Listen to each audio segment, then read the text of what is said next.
not detail that, and then we'll open it up to the floor for any questions. Absolutely.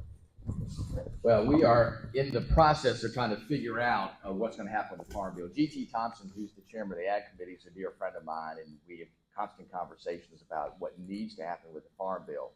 As you know, the Farm Bill now goes through September of this year. At some point, we have to hopefully extend the Farm Bill for another 5 years. It is going to be a very difficult path going forward. There's a number of different issues that GT is trying to resolve. The House version of the Farm Bill, as it's come out of committee, is a good bill. The things that it's doing for things like crop insurance, making sure the farm programs that we know work are there. Listen, we have a few people, and they are mostly in our conference, the Republican conference, that have an issue with the SNAP program. And listen, I understand all of those issues about what SNAP needs to be. The challenge is that you will not get a farm bill through if you try to separate SNAP from all the other ag programs. I mean, that's just the reality of it. And I know some folks want to separate SNAP out because they want to put some reforms in there. G.T. Thompson, I think, has done a really good job of making sure that there's transparency and accountability within the SNAP program. I mean, that's really what this is all about.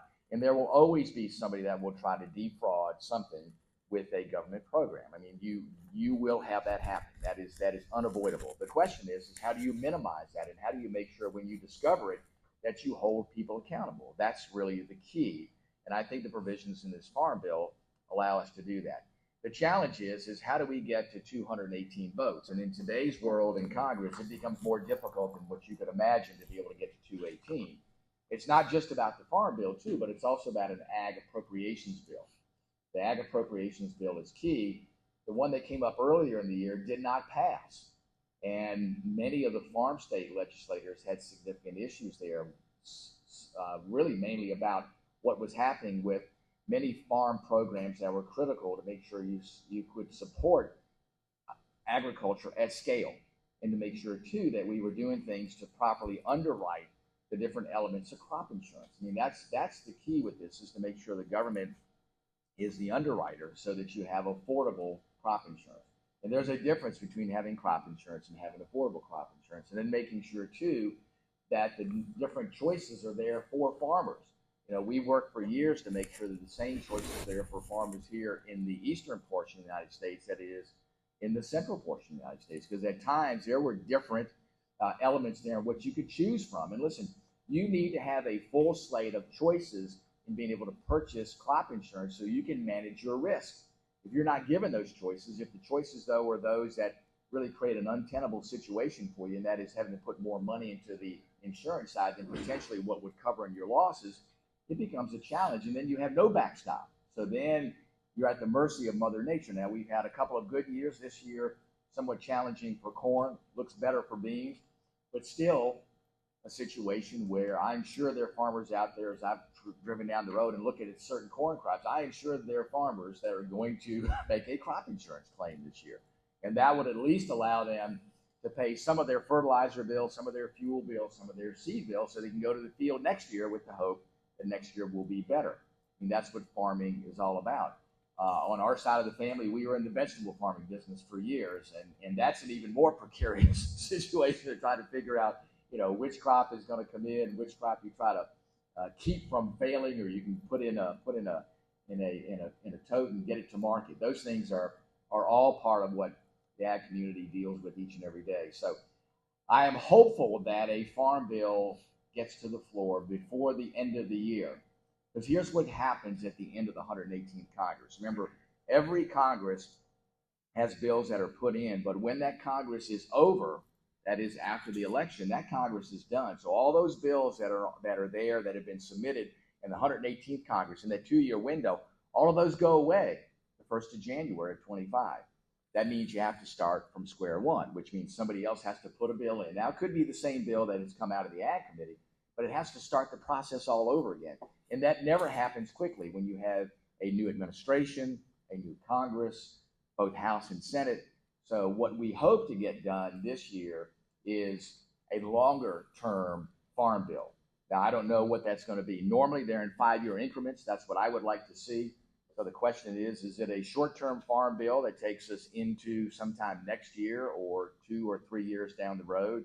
I would prefer for us to get that done in a longer period of time so there's certainty there. The shorter the farm bill is, the less certainty there is there for each and every one of you and what you can expect with crop insurance, what you can expect with those programs that the federal government has in place.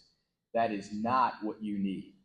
You need longer term certainty. So the uncertainties you have to deal with every day are Mother Nature and what happens out there. We don't need to add to your uncertainty. So it's my hope that we get a farm bill through. The farm bill that has come through the House Ag Committee is a good bill. We would like to see that come to the floor. We would like to try to work through whatever issues individuals have. The unfortunate part about it, as I said, most of those issues are around the SNAP program. Many of those things are not going to be resolved in a farm bill. Many of those things are bigger issues about the debate about the size and scope of government and the role of government and the things that need to be done. Let's make that debate for a different day and not hold up what we know is critical to the ag economy across the United States. And let's not add to the uncertainty. Getting a farm bill done for 5 years, make sure that you know what you can count on for the next 5 years. So with that, I'm going to turn it over to Hillary and let her say a few words. Thank you. Thank you to the Harris family for hosting this great event. As I was talking to folks earlier, the biggest part of all of this is communication and hearing what you all are going through on a day-to-day basis. And really glad just to have open communication with what you guys are seeing. I know I had some conversations with folks in this room, specifically when we were seeing drought conditions in Virginia and what that was meaning to you all. So all of that is very important, and I hope that those will continue. So in Virginia, you all certainly see a lot of the scope of that. One of the biggest changes that I've heard from you all is regarding license plates. That was one of the things that was really carried through one of the big Farm Bureau issues that we worked on in Richmond, which was enacted this year. It actually was brought forth last year and enacted this year, was regarding those farm use tags. We see a lot around VDACs and the export industry in Virginia. I think that's a good thing. It's for diversification for us so that when things become volatile in Virginia and you may not have the opportunity to sell, then we can diversify whatever you're selling in order to ensure that we're continuing the supply chain. We have a great port here in Virginia, utilizing the port so that we can get things out. Virginia has grown in the past 5 years from a $2 billion export business to a $5 billion export business.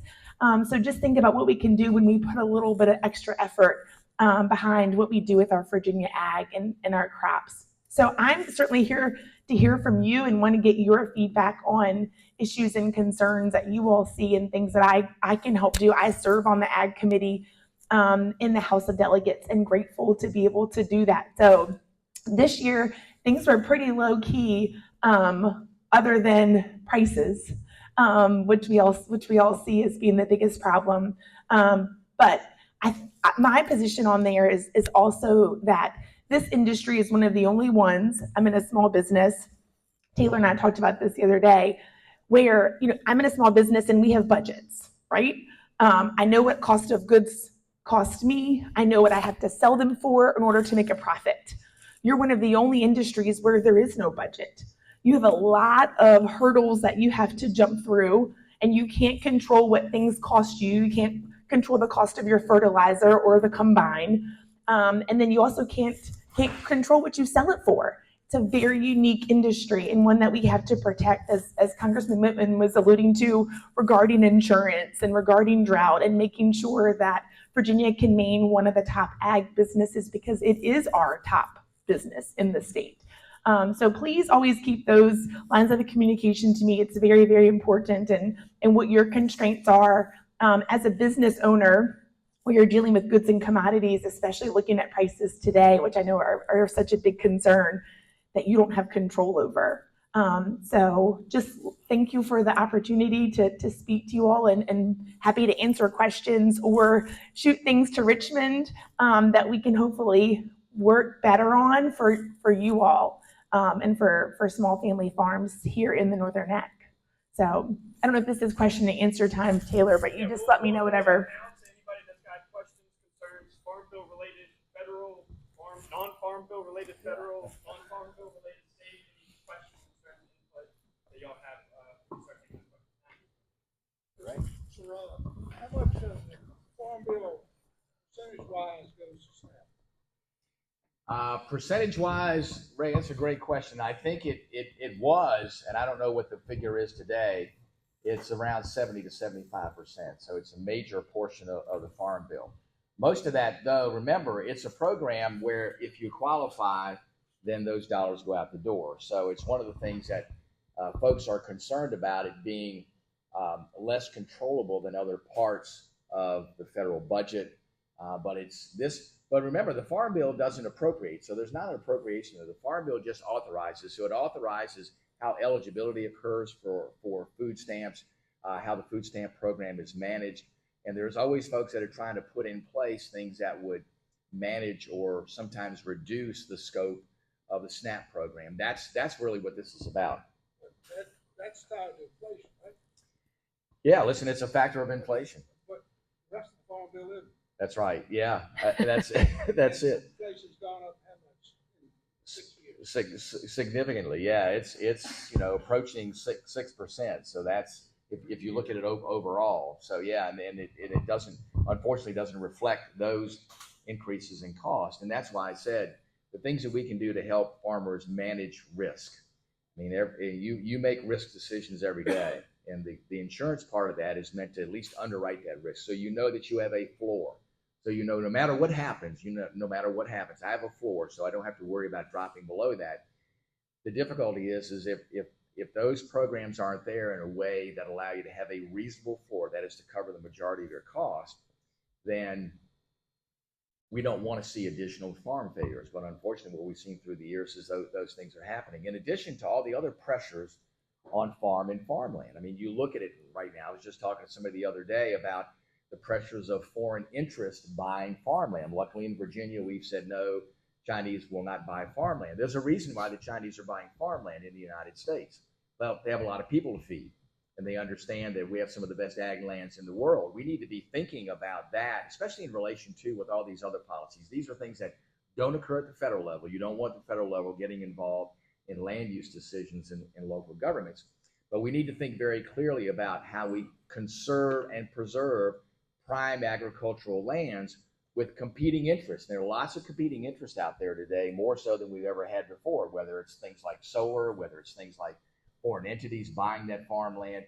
We better look pretty closely at that, because there are going to be more mouths to feed across this planet, and there's only so much prime agricultural land. They're not making any more of it. So the key is for us to make sure that we not only conserve and preserve the land, but we have to conserve and make viable the people that get the most out of the land. And those farm programs allow us to do that. So anybody that looks to undermine that or to weaken that, and listen, I understand what they want to do with these other programs, but I just don't think that it's realistic that you're going to be able to separate those programs. SNAP relies much on the agriculture of this nation. So for those people that want to separate it, what happens is then, as you know, ag programs become sometimes a second thought in the whole element of what happens with policy. So I'm not a fan of separating them. I understand what people want to do, but if you separate them, I'm afraid that you weaken the focus on what needs to happen for the nation's agriculture. Karen? Okay. Keith? This year, I think there are a lot of farmers concerned about aflatoxin in their corn and what we can do with that corn. My concern is insurance says once that corn goes in my bin, it's mine. Right. They cannot do it. And if anybody knows anything about corn, it explodes in the grain bin in the right situation. Yeah. Those who have dryers can kind of eliminate that or at least reduce it. But I'm worried about it because their facilities here can't handle our corn harvest. That y'all remember days of 50, 60, 70 trucks in a line trying to get this corn out, and we need to get it out quick. We need to get it in their facilities to hold it. So I was wondering if anything farm insurance in the future can look at, saying, look, can we protect this within these bins on these guys who are getting their crop out early, trying to do everything right. But I mean, they won't take their corn if it's 100 parts per billion now, aflatoxin, and that's scary if it gets in their bin and something happens. Yeah, and that's a liability that you all have, and you're trying to hold on to it for a whole variety of purposes with market pricing and making sure that you maximize the value of your crop. But if something happens, as you said, still in your possession, hadn't gone to possession of somebody else, but still part of your operation, to me, there ought to be at least provisions in there to say, let me ensure that once I get it out of the field to make sure that I can get some value out of it. Because if not, then you're facing a situation where all the money you put into that gets you zero value coming out. That's an unacceptable risk. So Keith, I think it's a great point that the Farm Bill needs to consider. How do we help farmers manage risk as long as that commodity is in their possession, whether it's in your possession as the owner of it on the stalk in the field, or whether it's in your grain bin, or whether it's in your truck going to the granary. Once it gets out of your truck at the granary, then it's the granary's responsibility. But I agree with you with all the different things that are going on today, whether it's aflatoxin, all kinds of other things that can happen. You should be able to ensure that like you would any other thing of value. So I think that's a great point. I'll make sure I bring that up with GT Thompson. GT does a fantastic job. So by the way, and thanks again to your family for hosting this today. We really appreciate that. So 2 years ago, we were selling corn out of the field for $6.50, right up until started cutting and one out of them. Now it's $3.50, and our inputs have shot through the ceiling. Why? And I noticed they say exports, but I really can't figure out where the grain market, why it's gone, the direction it's going. Yeah, that's a great question. I mean, we always look at how pricing should happen within markets based on supply and demand. And we know the demand's not going down. We understand that other countries are producing likewise food products. But the question is why here when the worldwide food demand continues to go up, why are corn prices either coming down or flat? It doesn't make sense to me, especially as input prices go up. They never come down. And all the element of what happens post-COVID, to me, doesn't explain where we are today with farm commodity prices. We look at it from a standpoint of our supply chain, and I have had a lot of debates with people recently about what's called the American value chain. For years, the United States has thought, well, we don't have to do basic elements of production, and it hasn't been in agriculture, but it's been in things like critical minerals and rare earth elements, where we've just gotten out of that business, and we somehow think that we can just operate in this little tiny spot.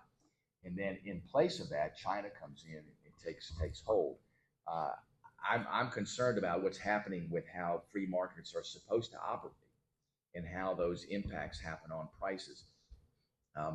I want to understand a little bit more about what's causing the lower pressures on grain prices. I don't see anything there that, in my mind, should lead us to the point where we are right now with $3.50 a bushel of corn. I'm like you. I don't understand why it's been at that particular level. I've heard the explanations, but nobody's given me the numbers about saying, well, here's where the worldwide demand is. Here's the supply that the U.S. is providing, and all the other demands. I mean, there's a number of demands on corn and corn-based commodities. I just don't understand why the price is where it is today. Rob, half of it is the USDA. They're not our friend. I don't mean to be rude. Yeah. They're putting out estimates in June and July. They have no reports on what's been planted. They're making these numbers up, pulling them out of thin air, and throwing these reports out that are absolutely absurd. Yeah. And why can't they wait till our acres are reported by July 15th? So they drove our corn market down in June. Yeah. Tremendously. Just because they come up with abstract numbers, they're pulling out the air. Yeah. They have no clue what's going to be said. Just to me, that should be airframe. Yeah. And it's not. It seems like they're battling against us. That worries me. Yeah, and that's tough too, because they're predicting, as you said, crop plantings, total crop, and it doesn't factor in success. So that leads to these wild market swings. And then you look at it, after the fact. And of course, the challenge is, Keith, as you point out, is you try to hedge your risks. So you like to contract something. So if you're contracting early on based on their crop projections, and you're contracting to make sure you can guarantee your return, and you're contracting crops at a lower price, and then something happens and their predictions, as we've seen, don't come true, what happens to prices? They go up. And that's all the money that you've lost. It's like, man, stop doing that to me, because you're trying to manage a business. And just as Hillary said, you can't manage a business when they provide all that uncertainty to you and aren't properly projecting those the total volume of the crops. And I agree. A lot of times too, the projections are very rosy.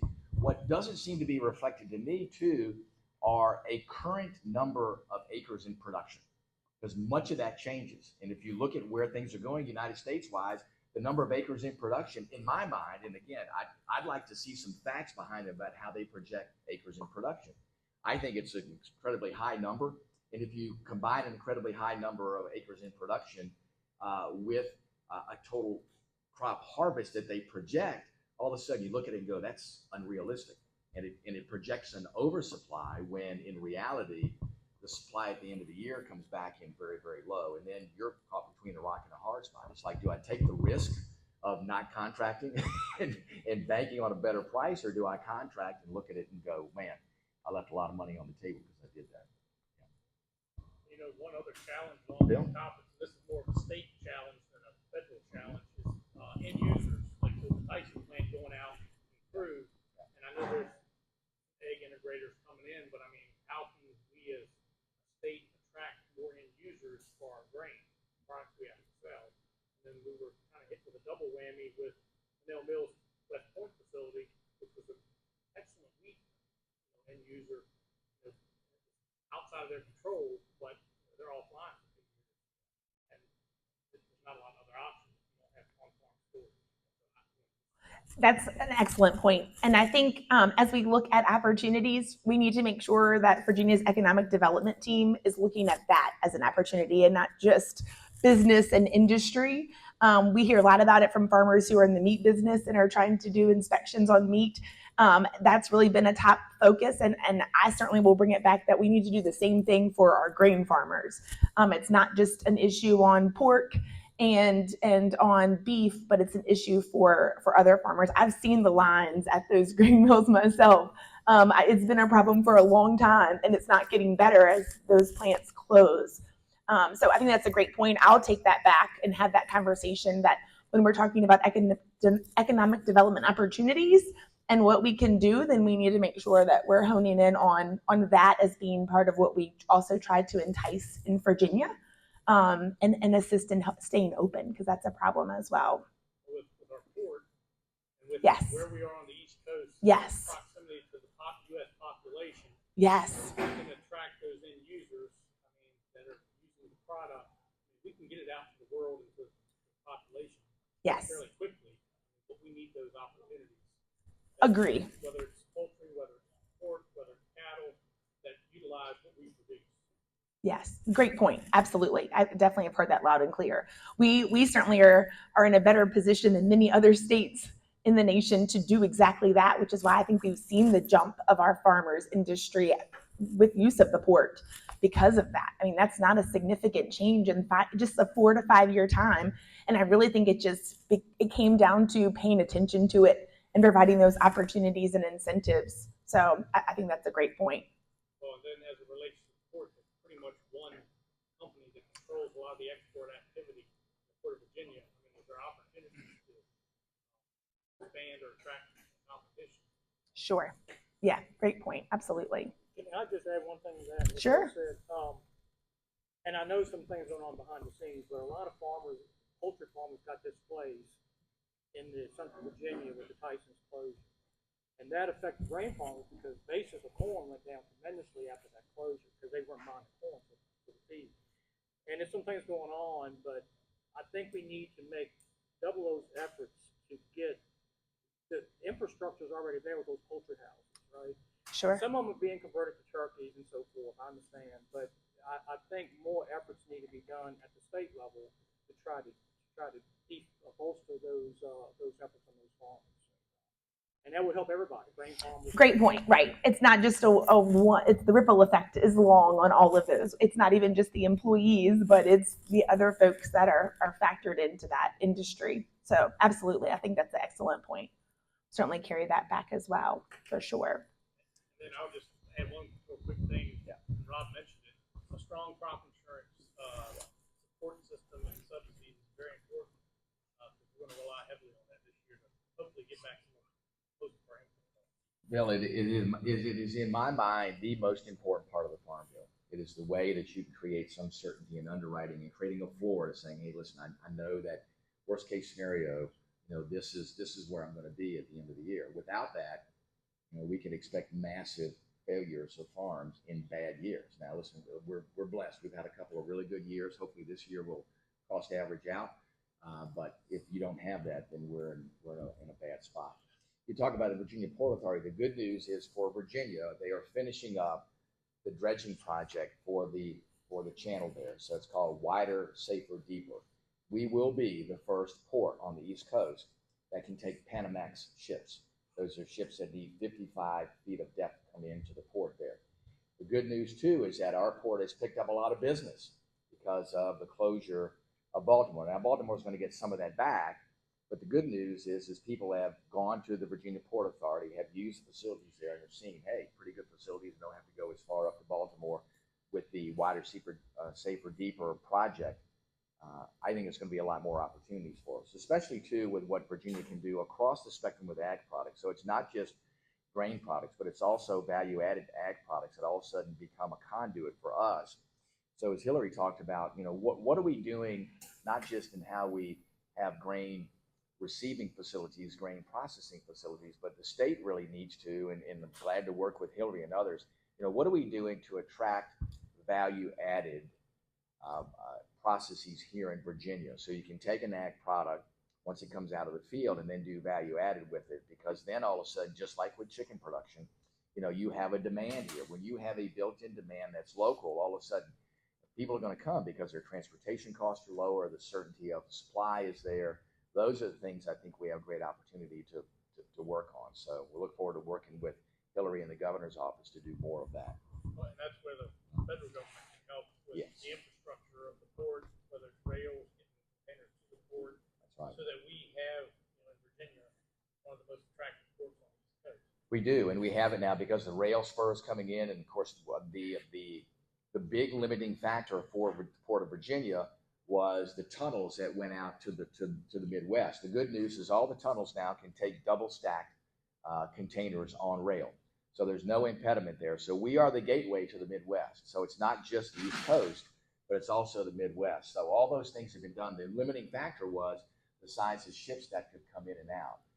And we have big distribution centers in Virginia, so we can get it away from there. We're barging a lot of containers now up to Richmond to try to alleviate some of the traffic in the Hampton Roads area. So all the right things are being done. The challenge now is how do we take advantage of those things? That's a lot to offer to somebody that wants to come to Virginia and get into the ag products business. We need to make sure we're aggressively marketing that. Ronnie? One thing on that is our regulations, it's getting to be tougher and tougher every year for the farmer and for people coming into, Virginia trying to do that. So and is there a way in the farm bill that they can, do some things, cut back on the regulations with the EPA and different things? I mean, just to get a building, you can go through VDOT, so it costs $25,000 to $30,000 to get an entry, into a area where you want to put a meat shop or something like that. Can I? Sure, and I'll jump in too. Yeah. My answer, Mr. Forster, is go vote. For the House and the Senate in Virginia, your answer to that lies in your vote. Yeah, and listen, there are a couple of good things that have happened, Ronnie. One is the recent Supreme Court case, the Chevron case, as it's called. What the Supreme Court said was that agencies cannot substitute their judgment for what they think Congress meant with the granting of statutory authority. So they can't go to these extremes, which we've seen happen. Now, on the other side of that, the Supreme Court says, hey, they way overstepped their bounds. The challenge is people are going to have to go back to court and get the lower courts to rule on whether or not these regulations stand in place. So it's going to take years for that to work its way through the system. In the meantime, Congress needs to act. We actually have a bill in that passed the House. I'd love to see it get through the Senate, called the REINS Act. And the REINS Act is pretty simple. Congress gives these federal agencies statutory authority to regulate. So they can't do anything without us giving them, under the law, the power to do that. If you go back years, Congress had always given these really broad grants of authority. You go back to something like the Clean Water Act, and it says, adopt regulations that make sure water's clean. Well, who's gonna disagree with that? And for the first several decades of that law, everything was fine. But then what happened is agencies started to use their own judgment that went well beyond the intention of Congress. And the problem is there was nothing there as a backstop. So nobody could go back and say, well, this is really what Congress meant. So the agencies substituted their judgment for the judgment of Congress. And there was never a loop back to say, really, is that what Congress is intended? So really three things need to happen. First of all, Congress needs to be much more specific in limiting in the statutory authority it grants to agencies. You know, the days of just saying keep the water clean, I wish we could do that, but we can't anymore. We have a responsibility to be very specific. Second of all, we have a responsibility to put in the congressional record what is our intent. Specifically, too, from the committee hearings. The committee is very specific about what is the intent of this particular legislation. So we have to be able to do that. I think that's critical going forward. And then we have to adopt a bill that I think really circles the square on this, and that is today as we speak, the final granting authority to have those regulations go into place is the executive branch. So the executive branch does the hearings and all of the public comment on the regulation. And by the way, if you look at a regulation as it first comes in drafted, it goes through all the public comment process, thousands of public comments. And if you look at the end result, guess what you're going to find? Most instances, the end result isn't any different than the original regulation, which tells me they're going through the motions to get public comment. They really don't put that into place. What needs to happen is we need to say, no, it's not going to be the executive branch that gives final authority for adopting those regulations. It needs to be Congress. Congress needs to be responsible. They're the ones that gave the authority to begin with. They're the only ones that know, is this what we really meant? And every one of you in this room should be able to say, Rob Wittman, did you vote for this regulation? Did you vote to finally adopt this regulation? So there's some accountability there. Because where's the accountability today? In the hands of a bureaucrat. And guess what? They've become the fourth unelected branch of government. I mean, we look at how government has grown and look at the cost associated with that. REINS Act will say, I want somebody that I can hold accountable. I want somebody, as Hillary said, I want somebody that I can go to the ballot box and say, okay, I'm going to get somebody else in there because you're just not representing our interests with these regulations that are being passed. So I think that's key. So those three things are things that Congress has to do. Nobody else. Congress must do those things if we're ever going to rein in the size and scope of this government. So, Ellen? Adam, this isn't a farm bill issue or maybe even a state issue, but it's an agricultural issue. As we look at sustainability of farming, not just in Virginia, but in the Mid-Atlantic, the average age of a farmer is getting older. None of us are growing backward, aging backwards. And the cost of getting into farming, unless you're part of the generation of farming operation, and even then, the cost of getting into farming is prohibitively expensive. Our big part of our farming operation is in the fastest growing county in the Commonwealth. And again, has outstripped Loudoun County. So there's land housing pressures on land as more and more people come in to New Canton. More and more houses are being built. More and more schools are being built. More and more services need to be offered. So you see farmland disappearing, but you also see farmers disappearing. I've had conversations with several people in this room. The now milling being closed, that may be the point where some farmers say, I'm done. I can do something better with my time, with the assets that I have. How can we as an industry work together to help bring young farmers in without putting such an incredible financial burden on them? You hear about student loan forgiveness.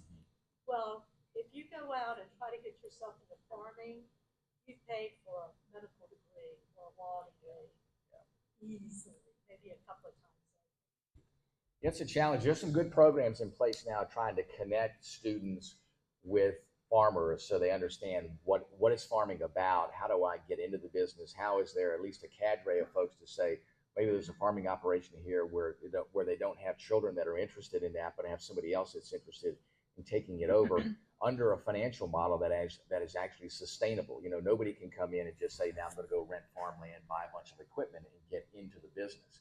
You know, unless your family's got a ton of money, you're not going to do that. I think that those things are critically important. Another thing that's important too is to make sure that we focus on the right things in our educational system. Today, as we speak, the United States has an oversupply of college degrees. Nothing against college degrees, but 60% of the new jobs in the future will not require a 2 or 4 year degree. They will require certification or credential. So whether it's heating and air conditioning specialist, plumber, electrician, let me tell you, you'll make more over a lifetime if you're a good plumber than you will on a lot of college degrees. And the challenge is if you are saving for your child under a 529 savings account, you cannot use that for a certification or credential. It has to be for a 2 or 4 year degree. I have a bill in that's actually gotten through committee that says we're going to stop that. We're going to make sure parents saving for their child's education can use that money for any post-secondary education. So that would open it up in the field. If you're going to get, say, a certification in a certain element of agriculture, that would cover at least having those expenses covered by the money that's been saved. Also, the Pell Grants, the largest source of federal funding for education, are limited to 2 and 4 year degrees. I have another bill that would open that up and said, no, if you're going to get federal grants, it's going to be opened up for every aspect of what happens in the career and technical education area. We have to open the doors for our students to do other things besides things that are related to college degrees. Nothing against that, but in many areas we have a vast oversupply of college degrees with no hope of anybody in that realm getting a job. And then they look at it and go, well, now I've got to get an advanced degree to take on more student debt. Why don't we start to talk to kids and their parents early on? And parents have to understand, my child can be very successful pursuing a path that doesn't require a 2 or 4 year degree. I mean, those things are key. And if we're going to have those folks that start to have an interest in agriculture, we need to make sure that they can look at that at an early age and go, hey, I don't have to go to college to do that. Listen, Tech has got a great idea. I mean, they have an ag program there that doesn't require that you go there for 4 years, but it gives you the basic understanding of ag economics, of agriculture production, the science behind ag, so you can go in and jump in and be pretty doggone effective. Thank you for this question. This is like one of my main passion points, and something that I think that we need to focus more on. I was having a conversation with the governor in session this year, and that was when a lot of the conversation was going on in education, and he was promoting solving absentee problems in our schools today. And I said, Governor, I think I have a solution to absenteeism. And he was like, oh, great. What's the solution? I said, can you go fund FFA? Go fund non-core, right? That's the term that we use in the Department of Education. There's considered core curriculum, all very necessary and needed, math, science, reading, right? But we don't always fund the non-core. That's your CTE programs, that's your FFA programs, that's your welding class, that's your mechanics class. I struggle in the Northern Net finding a diesel engineer. I know y'all do too. That's funding diesel engineering classes. When I lived it because I told the governor, I said, I saw it. I've gone into classrooms where there's seniors and I'm like, what are you guys gonna do next year? What's your career plan? We don't know, I'm not sure yet, trying to figure it out. Might get a job, might do this. I said, and I've gone to those students who have been in the welding class at the vocational center. I've sat with Jason in front of FFA students and said, what are you going to do next year? They know. If they don't know exactly, they have a plan, they have a goal. They can say, well, I'm going to do this. If that doesn't work, I'm going to do this. And I'm going to the tech program and I'm going to take this studies and I'm doing animal science. I said, they have found their niche and their passion. And if we connect those young people to say, if I want to enter a career in ag, I can do it. And not to continue to put hurdles in the place where they can connect that. So my one of my missions in the House of Delegates is those non-core educational programs. Every county should have the ability to have FFA. Richmond County does a great job with FFA. We talked about it in Lancaster, Northumberland the other day. They tried and it didn't work, but we can try again. I think there's opportunities, and that gives those students the passion to remain in the agricultural industry, and it really starts in high school and even younger. If you're not brought up in a family farm and you don't have the ability to be generational, that we continue to maintain that opportunity. I think that's one thing we can at least do. There's lots of hurdles that you mentioned, and it's land use and the farmers today, if you know of anybody who's willing to lease, right? That's today's world, even with farmers that are existing, everyone's trying to get more land. So it's certainly a hurdle there. But I think if we can minimize the barriers to entry for our young folks, continue to give them opportunities, support 4-H, it also comes with Virginia Cooperative Extension, supporting them so that they can locally do some good here and help, and that they're funded and can give the resources to our young people to be involved. There's a lot of programs, they exist. I don't know that we need to make more government in that. They exist. It's just that we need to put the right people in the right places and make sure that they're funded so that they can get into the schools and they can be a help, especially if you don't have a dad or a granddad or a grandma that can assist you with buying that. So that's certainly a big passion of mine.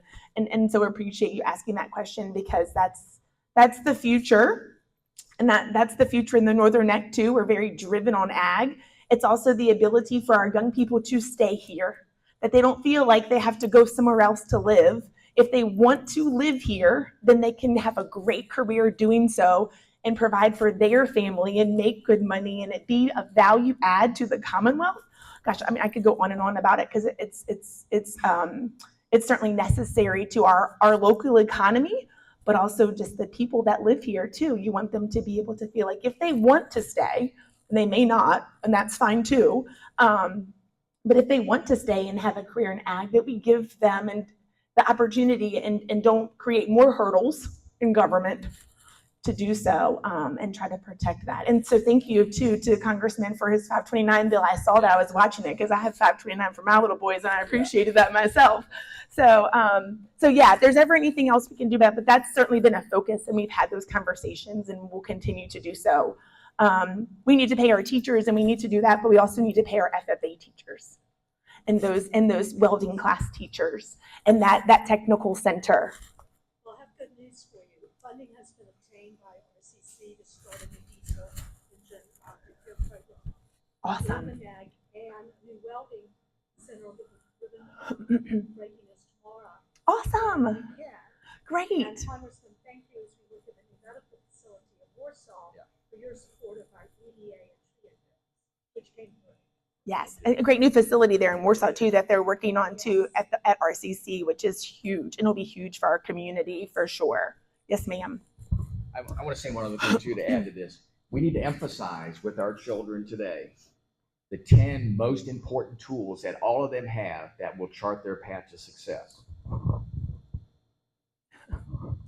Your hands. You know, we forget today that a lot of people are really, really good at working with their hands. Let's not forget that. You know, listen, the mind's a great thing, but let me tell you, the people that work with their hands, we're going to need them in the future. And anybody's willing to work with their hands, the world is your oyster. Yes. A Northern Neck oyster. Amen. I would just add to that in the Farm Bill and in Chairman Thompson's version that came out of the House Ag Committee, bringing a credit side to it. Part of the Farm Bill is to increase the loan limits that's offered by FSA. And we all know that the greatest hurdle to young, beginning small farmers is the down payment, buying a piece of land. And so, and Farm Credit works with FSA in a lot of ways for guaranteed loans and so forth. So that's another aspect of the Farm Bill that sometimes gets overlooked, is increasing those loan limits. And also some more credit opportunities for commercial fishing industries. And I know that's dear to your heart too, Congressman, but that's in that Farm Bill. So we do applaud that. Yeah, well, that's great. I've worked with GT Thompson on making sure that we look at agriculture across the spectrum. We've struggled through the years to make sure that agriculture includes commercial fisheries, things like aquaculture. And by the way, does anybody know which state leads the entire United States in aquaculture? Virginia. We have the largest oyster aquaculture, the largest clam aquaculture anywhere in the United States and many areas around the world. And it's because of Virginia's leadership there. So as you said, accessing capital to be able to do that, making sure people can borrow money through entities like Farm Credit that does a wonderful job in qualifying people and has it at affordable interest rates. Access to capital today is the key. So it's not just the 10 most important aspects, but you got to have a little capital to enable these things. Yeah. Rob, I'd like to piggyback on what Ronnie said, get into the weeds a little bit. This is something I ran into with the beginning young farmer category as it relates to USDA financing. So to Ronnie's point, whether it's Farm Credit partnering with FSA, if FSA has, say, a beginning farmer loan on a piece of property at a very attractive interest rate, Farm Credit's worked with them, and the loan has been paid down, and they're trying to look at creative ways to preserve that farm, pay it down. Right. And I'm talking in the vein of a conservation easement. Yes. USDA will not subordinate, is my understanding, this is coming from young do a conservation easement, they will basically require that farmer to pay off their low interest rate loan, which is actually giving them a leg up and competitive, regardless of what loan to value or the collateral position would be. The government will not subordinate to another entity. So I know that's not in the Farm Bill, but just while we're sitting here talking about it, Yeah. you know, that's putting the young farmer at a disadvantage. So they say they have a farm that they have a loan that's 50% of the value. Right. And that's a low interest loan with USDA, or it's a partnership loan with farm credit with a blended rates attractive. Yeah. Well, so basically the USDA is then requiring them to take all the proceeds from that conservation easement to pay off a low interest rate loan, which is generally detrimental to a business. Anyway. Yeah, that's a great point. Struck a memory chord when Ronnie was talking, and I know we can't fix that today, but just wanted to bring that up. And another point that you mentioned, I put in a bill this session. It actually originated from the Right to Farm bill, and the Right to Farm bill exists. It exists in Virginia. It exists federally. It basically says you can't impede or stop a farmer from doing their work. If a farmer is driving a combine and going down the road, that's their right to work. And we're a right to work state, and that's how it should be. But for the Right to Farm bill, we took that and used it for commercial watermen too, and used the same premise and said just like a farmer has their right to work, so does a commercial waterman. That you can't impede or stop or inhibit a commercial waterman from using their right to work and to fish or crab or oyster or whatever it might be. And that bill went through and is now law. So use both of those as a premise for right to farm and right to fish. Delegate, I know you've got to leave at 11. Are there any last questions statewide? Yes. One quick one, and it's a Farm Bill item that's unique because it impacts both the House of Representatives and the House of Delegates. In the 2018 Farm Bill, there was a new risk management tool called dairy margin coverage that was added. And I know this isn't a big dairy producing area or district, but as you know, livestock consume grain that helps with basis. The DMC program helps cover a dairy's margin between their input costs and what they receive from their milk. Right now, it is capped at 5 million pounds of milk production per year. The average dairy in the United States is around 8 million pounds. In the current House Farm Bill, excuse me, there's a proposal to raise that cap up to 8 million. And Virginia has a state program that's called the DMC Premium Assistance Program, which essentially helps a farmer to pay for the premium to participate in this Farm Bill program.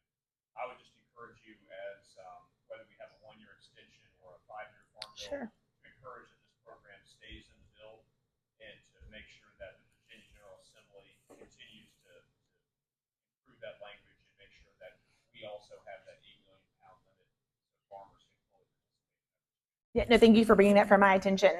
Certainly the dairy farmers are just dwindling. It's another industry where we're losing a lot of dairy farmers across the state. So the more we can do to maintain what we have currently is vital. And absolutely 100% on board. Yeah. Yeah, for sure. I'll say this, until you get the teachers union out of the federal government, a lot of this is going to keep going on. Well, let me speak. You know, it's not just that aspect of it, but what all of us need to be aware of and concerned about is that as we watch what happens in public policy making, as we have watch what happens too in the political realm, is more and more people are living in the denser population areas. So there are fewer people living in what they call flyover country. So when politicians, leaders are looking at who am I going to listen to, they're listening to people in the population center. So therefore, the urban and suburban areas turn the volume up, and then the decision makers say, well, that's who we're going to listen to, instead of listening to folks out in the countryside, as I call it, who are the ones that are providing the food for the people that live in the cities, providing all the different aspects of that. And as much as we do to make sure that folks there, especially young folks, understand where their food comes from and understand the critical role that folks in the countryside play, there's still a big dichotomy in there. If you look at it more and more, it's moving in that direction. It used to be Virginia through the years, the rural legislators were a pretty powerful part of the conference. They are not there today. Hillary does an incredible job. I mean, she does, I mean, more than what you could ever imagine for a legislator from a rural area. But the number of people that are there to help her along with that many times are not the number of people that she may need. So the challenge for all of us is just to make sure that our voices are heard, which means we have to not only crank up the substance of our arguments, but we also have to crank up the volume, not to be noisy. I don't want noise. I want substantive volume so that people know, hey, folks in the countryside do have a big impact on their cost of living, on the quality of life that they enjoy. I mean, the thing that gets me is you look at the traffic on the road on a weekend. Where are they going? Where are they going? Right here. So you know what? And guess who's working to preserve what they leave the city for to come here? Each and every one of you. If it wasn't for you and what you do and what I call the 3 F's, farming, fishing, and forestry. If you didn't have farming, fishing, and forestry in the rural areas, you wouldn't have rural areas. You wouldn't have the places where they go to recreate. So we need to remind them, this is what you're relying on. This is what folks out here make sure is sustainable, so you can have that countryside to go to, that waterfront place to go to. You can go down the road and enjoy getting away from the city. Yeah, you hear Virginia news talk a lot about folks that are leaving Virginia. That's not true in the Northern Neck, right? They're all coming here. Folks may be leaving other parts of Virginia, but we are actually seeing the growth. The Northern Neck is growth. Some counties are up 6% population in the Northern Neck. So certainly to be very, very aware of. Do you have a question in the back, ma'am? Yes. In regards to education, is there anything in the Farm Bill that addresses the educational shortages that we have for the agricultural division?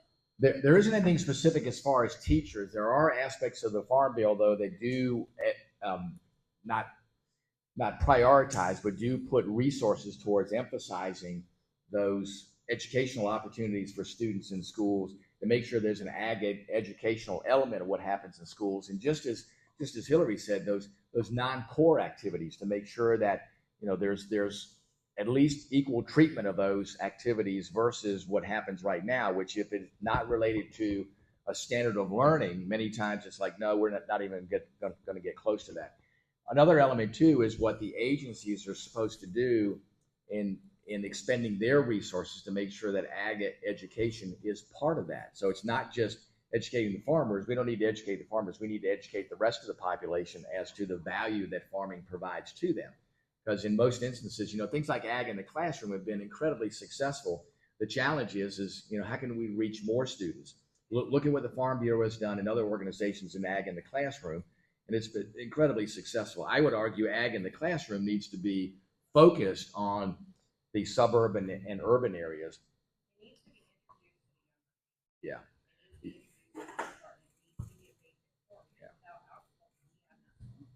Younger age and get it into the population centers. I mean, people in the countryside understand it more probably than folks in the city area. So if you're going to focus resources, let's get it to those classrooms there. And as you said, get it in there early. Bring, as the ag in the classroom, bring a bag of groceries in there and ask the students, where does this come from? When you hold up a gallon of milk, you go, where does this come from? They go to the grocery store. Yeah. I'm like, yeah, we know that, but where's the grocery store get it from? So with the Farm Bill, there's nothing correlating those together. It's kind of like a subsidiary pet project. Yeah, there's nothing that does that specifically, and here's the reason why: is that education has always been a state and a local function, and really what you don't want is you don't want the federal government dictating too much about what happens in your local or state or school systems or what states do. So we purposely try to stay out of that. What has been helpful there, though, is given the authorization to say some of these ag funds can be used for things like ag in the classroom. So let the resources that come through the federal government go to states and local governments, but let them determine what's the best use of that. Thank you, Hillary, for bringing all that up. And Rob with the ag and the Farm Bureau has done a tremendous job on that. But everybody's since we're entitled to this, these kids and all, it starts right at the local government in their counties. We're building a $75 million school in Langston County that won't have FFA into it. I've been fighting it, trying to get it. Every year for a long time, I've been bringing the kids to my farm from Bethel Preschool. We let them ride tractors, the combine. I do a corn in a barrel, put tractors in there for them, and let them dig the tractors out. These are preschool. They love it. And I know one of the guys that that started. It's in the second year of Virginia Tech now at college. I've been doing this for a long time. And that's where we need to go. I mean, it starts local. The farmers need to be more, do more for the young people. And like you said, everybody that need a college education, they need welding, they need, all kinds of things like that. But it starts local, and farmers, need to do it. It's like I said, FFA. That's one of the greatest things that was 50 years ago. You had public speaking. You had home ec. Yeah. Yeah, with the ladies learned, the girls learned to sew, cook, and everything. Yeah. FFA, you had your green. When you first started, it was a green hand farmer. You learned a lot of things. We need to go back to the basics. And like I said, it starts on the local. You got to start it at your local. You can't wait for the government to do it or everybody else. And to piggyback on that, it's related but a little different. Also, watch out because it's going to come back in the General Assembly again. It was vetoed by the governor this year, but it will be back. And I see it in my business too, where we do hire high school kids and to come work summers or work when they're home for Christmas break. Maybe they're going to college, and minimum wage is a big deal, and the price of minimum wage and paying sometimes just your high school kids and that's a great avenue for them to step into something, to learn their passion. And there was a bill specifically in this session that would have created a minimum wage amount for farm workers, specifically in the code for farm workers. And so we had lots of conversations. It was introduced by a delegate who lives in the city. So I'm not sure which farmers were bringing that to the table, but that's a significant, we said this is not maybe necessarily affecting your large, huge farm operations, but what it does affect is maybe your high school kid that wants to get a step into a farm, or your very small family farms. If you put on another burden onto your farmer where you're telling them, you're dictating another cost, and maybe they're a 15-year-old kid who wants to work, but then you can't afford to pay them. So things like that, they're constantly another barriers that I immediately thought, man, what about your high school kids that come home, or your RCC kids that are trying to work part-time while they're going to school, and then now we're going to have to say you have to pay them $20 an hour, and maybe they're worth that. But then you'll pay them $20 an hour. This is called capitalism. so that's going to be another thing that'll come up, I'm sure, again next session, which the governor had to veto because it got out of the General Assembly. Yeah, and by the way, I don't want to get too deep into the political side of things, but the thing that does concern me too is when candidates running for political office talk about price controls at the federal level. Folks, let me tell you, if you want to see a massive impact on every small business out there, you want to see a massive impact on what you do, just wait if somebody puts price controls into there, because remember, you have no control about your inputs. So think if somebody said, listen, here's all that you can charge for a bushel of grain. It's bad enough right now, but think about it. If the government says, that's it. And you're like, well, wait a minute. What about my cost? Like, we don't care. We're going to put price controls on you. Unbelievable that we would somehow find ourselves as a country not believing in competition in the free market and free enterprise. Those systems have worked better than any other form of government. So just be aware, make sure people know, and make sure you voice your concerns when somebody proposes those sorts of government interventions. They are not good. Free markets work. Free markets are the best allocation of resources. You make decisions based on competition, on how you allocate resources, not how the government tells you to allocate resources. So I don't want to get too deep in the political weeds here, but I am adamant about how bad that will be for our country if somebody goes forward with that. Ms. Jones? Just Yes. down the road is a beautiful red barn. It's Yes. called the Northern Neck Farm Museum. Yes. We have 4 of their active volunteers here today.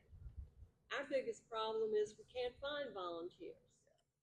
And we were offering a very active school program up until COVID hit. And we've since been given enough money, and through the really hard members, we raised enough money to complete our classroom. We're hoping to start our school groups again. We would Awesome. bring groups from the school, and they were the lower grades. Kindergarten, first grade, second grade, I think maybe some pre-K. We would take them around to various stations, and we did with the vegetables. Yeah. You know, Sam Johnson would give them a lesson on where did it come from. We would read them stories, tell them. The one I read was why the brown bean was blue. And we do a little craft, but we would, when you ride down the road and see that combine out there, this is what they're doing. And we have the museum set up, housekeeping. John Harvey Jenkins would take them on a tour and teach them things. We would take them out. The museum has graciously allowed the master gardeners to have an active garden out at the road. So we're trying. That's awesome. Our problem is That's great. finding people to help us to keep the museum open on weekends. And this is a wonderful asset to the Northern Neck, and it was a dream of Luther Welch. Yes. And we want to keep it going, but it's really hard. And it has things in there from the past, which was Mr. Welch's dream, that people would understand where farming came from and what it has become. That's great. You're right, Barbara Jean. That is an incredible place. Anybody that goes to visit there, I always go in there and learn a lot. Luther had a vision there. He was passionate about it, and that happened. John Harvey Jenkins is a literal repository of information about the history of farming. And as you know, John Harvey's got a collection of these devices used on the farm, and he'll always bring one in, looks at it, do you know what this does? And I'll look at it and go, wow, I gotta figure that out. He has one tractor that I don't think, Ronnie, tell me if I'm wrong, is that tractor, the Corbett, the only one? The Corbett is only one of a few left in the country. And he loves, it's there a lot of the time, and he loves showing it to people. He has so many things there about the history of agriculture, not just in the Northern Neck, but in the country, that are just, I'm glad we have him to preserve that. The question is who's going to be the next generation to continue to tell that story. And as you've said, we've got to get young folks in there. Everything that we can do to emphasize those opportunities for young folks, especially too, they need to not only come from the Northern Neck, but we need to get them in from the Hampton Roads area and the Richmond area. So when they take a field trip, it needs it to be not to King's Dominion, but it needs to be nothing against King's Dominion, but not to take away from other field trips, but they need to come to places like the Northern Neck Farm Museum. Well, I've seen your two oldest grandboys just love being in the corn wagon. Aww. That's right. Well, that's like my grandchildren. All of them, both of their parents worked on the farm growing up, and they love being either out on the water with their dad, who's a commercial fisherman, or there too with my daughter, who worked on her farm growing up and knows the vegetable farming element back and forth. In fact, she still does a little bit of that today. Yes, sir. I know we're tight on time. Just one more thing really quick. As I look through a room like this, I see fuel tanks, gas-fired heaters, two nice American muscle cars, crop protectants, all things that are made from hydrocarbons and petroleum products. Critical to the agriculture industry. There are very powerful and very effective organizations in DC that are trying to remove the ability to use these fuels.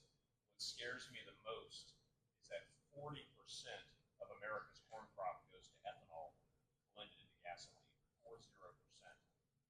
Every time someone switches from a gasoline to an electric car, that's thousands of bushels a year of demand taken out. Is there anything that DC or at the state level that folks are doing to try and look at the horizon of ethanol and also biodiesel and other biofuels and trying to preserve that demand? And if we're not able to preserve it in automotive fuels or other areas, keep that demand. You talk about corn prices today. You remove 40% of our domestic demand. You're probably talking about $2 more. Yeah, that's a great point. I think level, it's still very infancy level, and it's more projection, and because it's going to take a long time to get there, but it's necessary to have these conversations now, maybe yesterday, right? Because we're certainly not there in the state regardless, but who knows what happens federally, and maybe there's a mandate on Virginia, or there's lots of I think layers to that onion right now, and just more conversation, and the rubber hasn't met the road. But I think it's better for your points to get on the table, because everyone is putting their opinions on the table right now, and those conversations are being made, and it's going to be important for when decision time comes, especially in committee, because we've had those conversations in ag currently in committee, but just nothing formalized. But it's coming for sure. So it's very smart to bring it up and to continue to start to have those conversations and make sure that the farmer's voice is heard and Farm Bureau's voice is heard, because that's very key on with legislators to understand what Farm Bureau's stake is. And at the federal level, I urge everybody to look very carefully at Canada's position on energy policy, very carefully, because it needs to be an all of the above. We need to make sure we're emphasizing all the sources of what I call high density energy. Listen, if we can use the wind and the sun, let's use it. But it will never, never, never meet this nation's energy demands. And if you talk about renewables, everybody wants to talk about renewables. Boy, corn is a pretty doggone good renewable. So let's make sure we have a sustainable effort in the energy realm. There's high energy yield there with corn. Let's go ahead and use that. Our energy policy ought to reflect that. And I believe going forward that when you talk about things like electric vehicles, where we are today, you do not have an energy grid that can sustain electric vehicles. I asked both Dominion Energy and the electric co-ops. I said, give me an analysis about where the electric grid stands as more EVs come online. So tell me what happens in an average subdivision. So I did an analysis, and an average subdivision in Virginia is about 230 homes. Said once 40% of those homes have one EV, the demand on the system causes a fault, which means the system shuts down because there's too much draw on demand. And then the cost associated with having to upgrade service, because remember, if you put a fast charger in, it doesn't work on a 200 amp service panel, and all the things that have to go along with that. Nobody says that to anybody. If you look at EV sales today, where are they going? Down. And the folks that have an EV in the driveway, but guess what's in the garage? That's suburban. So they are going to require those high energy products that come out of our fossil fuels. That's the bottom line. The greatest supplement to that is ethanol. And listen, I want to make sure ethanol operates within a market-based system. What better way to do that? If you have the government that's going to dictate certain uses of energy, that is dictating EVs, especially when people may not want to buy EVs, and the major car manufacturers are starting to change their viewpoint. But I want to close with this. Toyota had it right. The Toyota president came out and made a statement and got lambasted for it. But here's the statement he made, which is 100% correct. He said, Toyota is going to make EVs. We're going to make plug-in hybrids. We're going to make hybrids. We're going to make gas. We're going to make diesel. And guess what? We're going to let the customer decide what they want to buy. If you do that, believe me, you will have what is necessary for this nation to be successful. But if you take off the table those energy products that provide the high density of energy that we need, I don't know about anybody else, but I haven't seen an airplane yet that can carry passengers, a number of passengers, that runs on solar panels. We're going to have fossil fuels to do that. I haven't seen a tractor that's out there that's going to pull, a large planter or a large disc. It's going to run on solar panels. It's just not going to happen. So the question is how do we use that as a responsible part of an energy policy? And the energy policy needs to be in all of the above.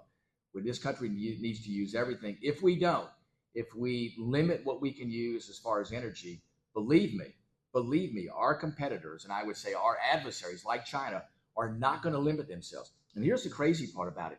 So now we're going down the road of trying to dictate more and more use of things like solar panels and things like wind. Guess where almost 90% of the solar panels are manufactured? China. You know how much percentage of China's energy production comes from solar? Single digits.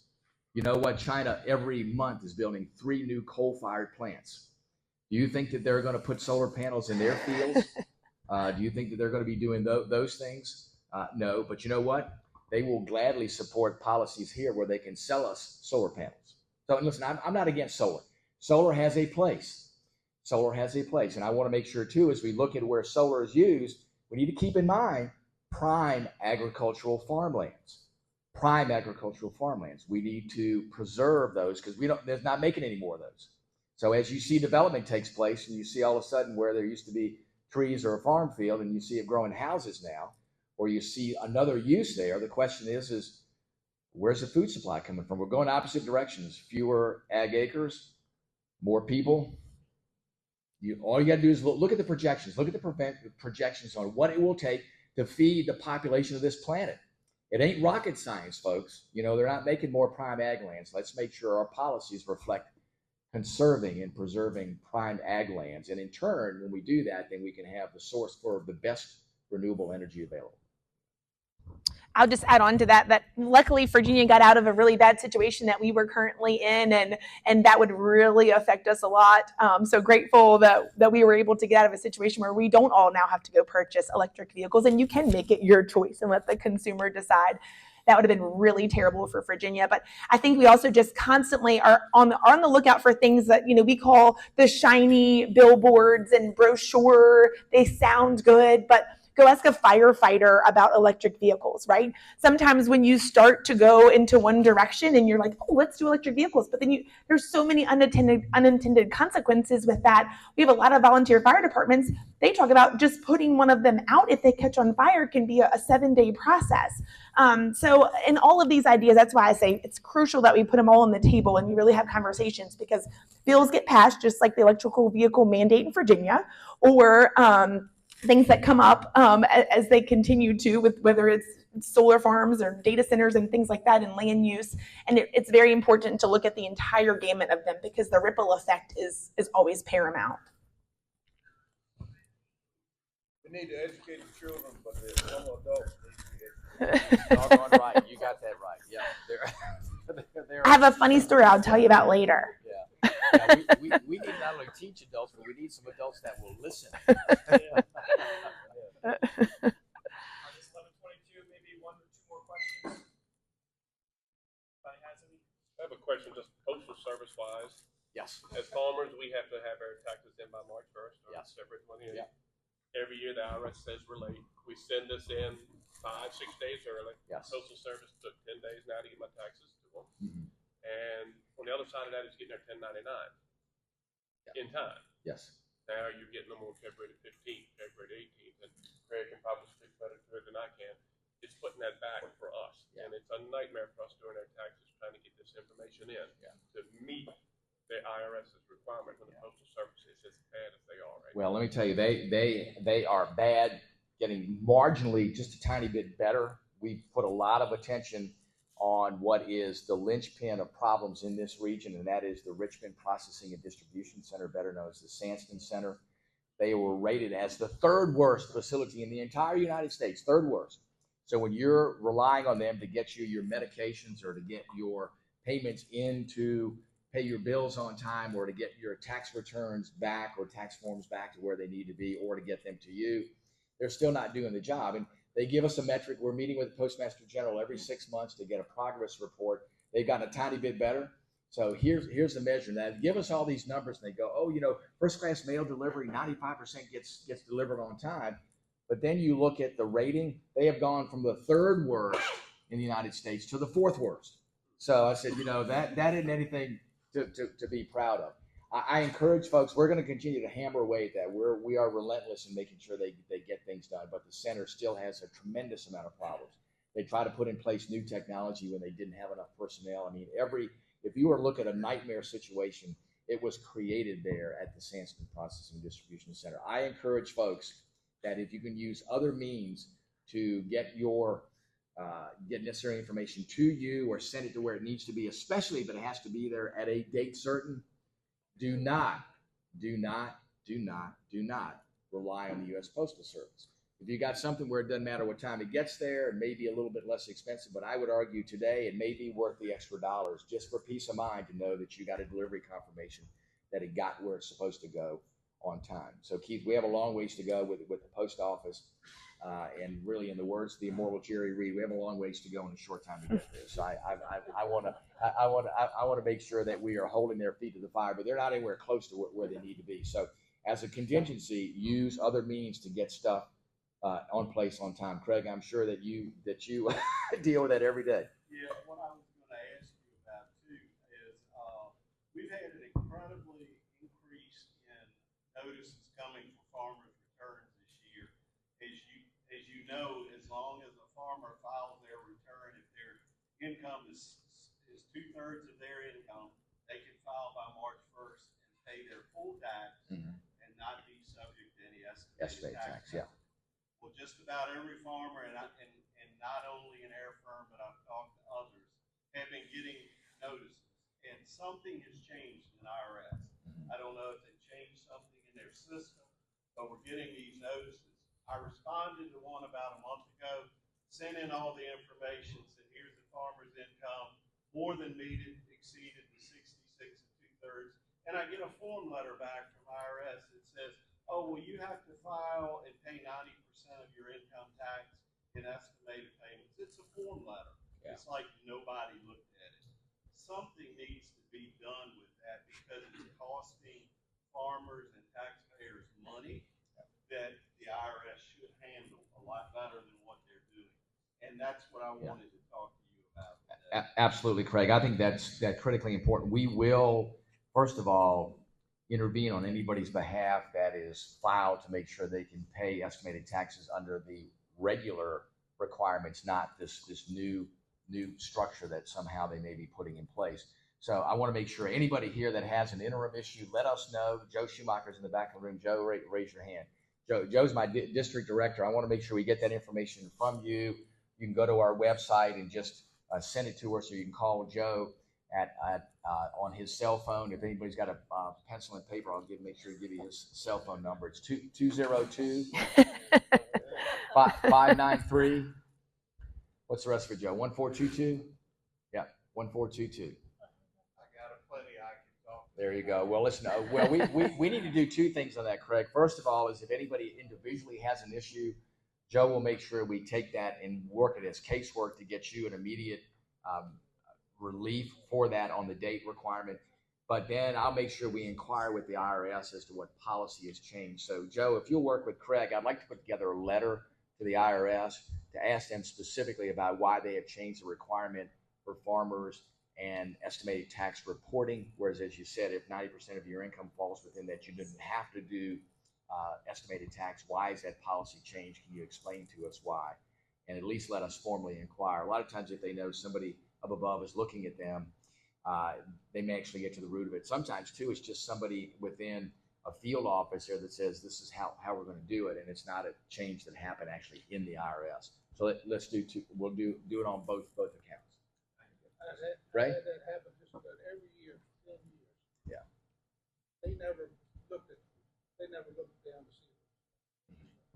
They don't, then it sends you a bill. Right. And then 2 weeks later, you're getting foreclosing on something of your property or something on your account that you're going to get the money. And it's like, this is not our fault. It's your fault. That's right. Yeah, they're very quick to send that out. Yeah, a lot of this too, Keith, I think in Ray is the system the IRS has in place. Much of it's electronically triggered. So they have you on a particular profile, and then if something doesn't happen, instead of a human being actually looking at it and going, oh yeah, that makes sense, no problem, all of a sudden, boom, you're getting these form letters that are coming out, and you go, who the heck is doing this? So the IRS has to do a better job of how they actually look at this on a case-by-case basis. States will do it too. Yeah, okay. Okay. Randomly get a few every year, but last year, it just about every farmer. I mean, a lot of farmers got it. Well, I'll check on it at the federal level and see if we can find where things have changed or what they're doing, because it shouldn't be different from one year to the next if the farmer's financial condition hasn't changed. And it seems like to me it just makes sense for them to keep the current policy. Other questions? Right. Yes. So we're very lucky here on the Northern Neck to have Very, very lucky. The issue that we're going to be running into very quickly is that a lot of the conservation programs that are administered through Farm Bill have payment limitations, programmatic payment limitations. A lot of our farmers are coming up on hitting that limitation because it was planned for the length of the Farm Bill. Right.